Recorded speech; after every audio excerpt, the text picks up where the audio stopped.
ಏನು ಸಮಸ್ಯೆ ಇಲ್ಲ ತಾನೆ? ಯಾಕೆ ಇಷ್ಟೊಂದು ಟೆನ್ಷನ್ ಮಾಡ್ಕೋತಾ ಇದ್ದೀರಾ? ಮನೇಲಿ ಏನೋ ಕೆಲಸ ಇತ್ತು ಅಂತ 1 ಅವರ್ ಪರ್ಮಿಷನ್ ತಗೊಂಡು ಸ್ವಲ್ಪ ಲೇಟ್ ಆಗಿ ಬರ್ತೀನಿ ಅಂತ ಹೇಳಿದ್ರು. ಬರ್ತಾರೆ. ಕೆಲ್ಸ ಇದ್ರು ಫೋನ್ ಯಾಕೆ ಎತ್ತುತ್ತಾ ಇಲ್ಲ?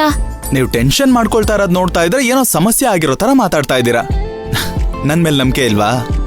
ಹಂಗಲ್ಲ ಧ್ರುವ ಅವ್ರೆ, ಅವ್ರ ಫೋನ್ ಎತ್ತಿಲ್ಲ ಅಂತ ಟೆನ್ಷನ್ ಆಯ್ತು, ಅದಕ್ಕೆ ಹಂಗೆ ಹೇಳಿದ್ಲು. ಈಗ ಸಮಸ್ಯೆ ಅದಲ್ಲ, ಇದಕ್ಕಿಂತ ಇನ್ನೊಂದು ದೊಡ್ಡ ಸಮಸ್ಯೆ ಇದೆ. ಆ ಕಾರಣಕ್ಕೆ ನಾವಿಲ್ಲಿಗೆ ಬಂದಿದ್ದು. ಏನ್ ಸಮಸ್ಯೆ? ಮೈನಾ ನಿಮ್ ಮನೆಗೆ ಬಂದ್ಮೇಲೆ ಅತ್ತೆ ಮಾವ ನಿಮ್ಮನ್ನ ನೋಡಕ್ ಬರ್ಲಿಲ್ವಲ್ಲ, ಅದಕ್ಕೆ ನಮ್ ತಂದೆ ತಾಯಿ ನಿಮ್ ಮನೆಗೆ ನೋಡೋದಕ್ ಬರ್ತಿದ್ದಾರೆ. ಮೈನಾ ಅವ್ರನ್ನ ನೋಡೋದಕ್ಕೆ ಅವ್ರು ಬರ್ತಿದಾರಾ? ಹೌದು. ಅವ್ರು ಸುಮ್ಕೆ ಅಂತೂ ಬಂದಿರಲ್ಲ. ಮೈನಾ ಹೆಂಗಿದಾಳೆ, ಅವ್ರ ಮನೇಲಿ ಎಲ್ರು ಚೆನ್ನಾಗಿ ನೋಡ್ಕೊತಾವ್ರ ಅಂತ ನೋಡಕ್ಕೆ ಬಂದಿರ್ತಾರೆ. ಬರ್ಲಿ ಬಿಡಿ, ಆರಾಮಾಗಿ ಬರ್ಲಿ. ಮೈನಾ ಅವ್ರನ್ನ ನೋಡೋದಕ್ಕೆ ಯಾರೋ ಒಬ್ರು ಬರ್ತಾ ಇದಾರೆ ಅಂದ್ರೆ ಅವ್ರಿಗೂ ಖುಷಿ ಆಗತ್ತಲ್ವಾ? ಯಾಕೆ ಹಾಗೆ ನೋಡ್ತಾ ಇದ್ದೀರಾ? ಏನು ಟೆನ್ಷನ್ ಮಾಡ್ಕೊಳ್ಳೋ ಅವಶ್ಯಕತೆ ಇಲ್ಲ. ಮೈನಾ ಅವರು ಮನೆಯಲ್ಲಿ ಆರಾಮಾಗಿ ಮಹಾರಾಣಿ ತರ ಇದ್ದಾರೆ. ಇನ್ನೊಂದು ವಿಷಯ ಗೊತ್ತಾ, ನೆನೆ ನಮಗ್ ಬಂದಿದ್ದ ಸಂಬಳ ಕೂಡ ಅವ್ರ ಕೈಗೆ ಕೊಟ್ಟಿದ್ದೀನಿ. ಈಗ ಮನೆ ಜವಾಬ್ದಾರಿ ಎಲ್ಲ ಮೈನಾ ಅವರೇ ನೋಡ್ಕೋತಾ ಇದ್ದಾರೆ.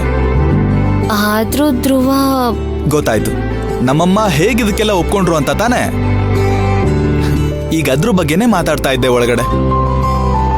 ನಮ್ಮಮ್ಮನ ಮುಂದೆ ಮೈನಾಗೆ ಸಂಬಳ ಕೊಟ್ಟಾಗ ಅವ್ರ ಕೋಪ ಮಾಡ್ಕೊಂಡಿದ್ ಸತ್ಯ. ಆದ್ರೆ ಹೇಗೋ ಕನ್ವಿನ್ಸ್ ಮಾಡಿ ಮೈನಾ ಅವ್ರಿಗೆ ಸಂಬಳನ ಕೊಟ್ಟಿದ್ದೀನಿ. ಈಗ ಮೈನಾ ಅವರೇನೆ ನಮ್ಮ ಮನೆ ಜವಾಬ್ದಾರಿ ಎಲ್ಲ ತಗೊಳ್ತಿದ್ದಾರೆ. ಅದಕ್ಕೆ ಅಮ್ಮನೂ ಏನು ಮಾತಾಡದೆ ಸೈಲೆಂಟ್ ಆಗಿದ್ದಾರೆ. ನಿಜ ಹೇಳ್ತಿದ್ದೀರಾ? ರಾಧಾ, ಧ್ರುವ ಯಾಕೆ ಸುಳ್ಳು ಹೇಳ್ತಾರೆ? ಧ್ರುವ, ಈ ವಿಷಯ ಕೇಳೋದಕ್ಕೆ ನಂಗೆ ತುಂಬಾ ಖುಷಿ ಆಗ್ತಾ ಇದೆ. ಒಟ್ನಲ್ಲಿ ನಮ್ಮ ಮೈನಾ ನಿಮ್ ತಾಯಿ ಮನ್ಸನ್ನ ಗೆದ್ದಾಯ್ತು. ಹಾ, ಒಂದ್ ಲೆವೆಲ್ ಗೆದ್ದಾಯ್ತು, ಆದ್ರೆ ಇನ್ನೊಂದ್ ಚೂರ್ ಬಾಕಿ ಇದೆ. ಅದಷ್ಟೇ ಅಲ್ಲ, ಮನೆಗೆ ಏನೇನ್ ಸಾಮಗ್ರಿಗಳು ಬೇಕು ಅಂತ ಒಂದು ಪ್ರಾವಿಷನ್ ಲಿಸ್ಟ್ ಮಾಡಿ ಎಷ್ಟೆಷ್ಟಾಗುತ್ತೆ ಅಂತ ಕರೆಕ್ಟ್ ಆಗಿ ಲೆಕ್ಕ ನನಗೆ ಕೊಟ್ರು. ನಾನೇ ಶಾಕ್ ಆಗ್ಬಿಟ್ಟೆ ಗೊತ್ತಾ. ಹಾ, ಅದನ್ನೆಲ್ಲ ನನ್ ತಂಗಿ ತುಂಬಾ ಚೆನ್ನಾಗಿ ಮಾಡ್ತಾಳೆ. ಮನೆ ಜವಾಬ್ದಾರಿ ಬಗ್ಗೆ ತುಂಬಾ ನಿಗಾ ಇದೆ. ಎಷ್ಟ್ ಖರ್ಚು ಮಾಡ್ಬೇಕು, ಎಷ್ಟ್ ಉಳಿಸ್ಬೇಕು ಎಲ್ಲ ಗೊತ್ತೈತೆ ಅವಳಿಗೆ. ಆಮೇಲೆ ಮೊದಲನೇ ಐಟಮ್ನ ಅವಳು ಅರ್ಶನ ಬರ್ಸಿರ್ತಾಳೆ, ಕರೆಕ್ಟಾ? ಹಾ, ಕರೆಕ್ಟೇ. ಅಷ್ಟೇ ಅಲ್ಲ, ಅವಳನ್ನ ಒಂದ್ ಕಿತ ಅಂಗಡಿ ಕರ್ಕೊಂಡೋಗಿ ನೋಡಿ ಹೆಂಗ್ ವ್ಯಾಪಾರ ಮಾಡ್ತಾಳೆ ಅಂತ. ಬಿಲ್ ಕೊಟ್ಮೇಲೆ ಚೌಕಾಸಿ ಮಾಡಿ ದುಡ್ಡನ್ನ ಹೆಂಗ್ ಉಳಿಸ್ತಾಳೆ ನೋಡಿ. ಅದಕ್ಕೇನೆ ಆ ಪ್ರಾವಿಷನ್ ಲಿಸ್ಟ್ ತಗೊಂಡೋಗಿ ಸ್ಟೋರಿ ಕೊಟ್ಟು 1 ಅವರ್ ಅಲ್ಲಿ ಕೆಲಸ ಮುಗಿಸ್ಕೊಂಡ್ ಬರ್ತೀನಿ ಅಂತ ಹೇಳಿದ್ರು. ಓಹೋ, ನೋಡಿದ್ಯಾ? ಮನೆ ವಿಷಯಕ್ಕೆ ಅಂತ ಕಂಪ್ನಿಗೆ 1 ಅವರ್ ಲೀವ್ ಹಾಕದ್ಲಾ? ಹೌದು ದೀಪಕ್, ಸೂಪರ್ ಬಿಡಿ. ಒಂದೇ 1 ನಿಮಿಷ ಇರಿ, ಬಂದೆ.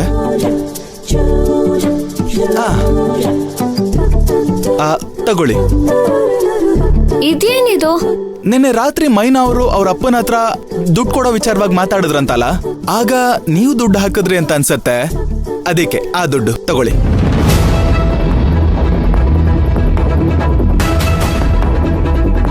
ಅಪ್ಪಂಗ್ ದುಡ್ಡು ಹಾಕದ್ನಾ?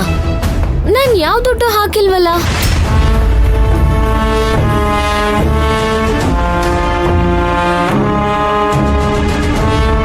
ಅಪ್ಪಂಗ್ ದುಡ್ಡು ಹಾಕು ಅಂತ ಮೈನಾ ನನ್ನ ಹತ್ರ ಹೇಳಲೇ ಇಲ್ವಲ್ಲ. ಈ ವಿಷಯವಾಗಿ ಮೈನಾ ನನ್ನ ಹತ್ರ ಏನು ಮಾತಾಡಿಲ್ಲ. ಅವಳ್ಯಾಕ್ ನಿಮ್ ಹತ್ರ ಹೀಗೆ ಹೇಳಿದ್ಲು? ಓಹೋ, ಮೈನಾ ಅವ್ರು ಏನೋ ಹೇಳಿರ್ತಾರೆ, ನಾನೇನೋ ಅರ್ಥ ಮಾಡ್ಕೊಂಡಿದ್ದೀನಿ. ನಂದೇ ಮಿಸ್ಟೇಕ್, ಸಾರಿ. ಹಾಗಾದ್ರೆ ಹೇಗಿದ್ರು ನಾನು ಬ್ಯಾಂಕ್ ಹೋಗ್ತಾ ಇದ್ದೀನಿ. ಅಲ್ಲಿ ಮಾವನ ಅಕೌಂಟ್ಗೆ ನಾನೇ ಹಾಕ್ಬಿಡ್ತೀನಿ. ಅವಳು ಇಲ್ಲೇ ಇರ್ತಾಳೆ ಅಂತ ಅವಳಿಗೆ ಇಷ್ಟ ಆಗಿರೋ ಪಾಯಸ ಮಾಡ್ಕೊಂಡು ತಂದಿದ್ದೆ.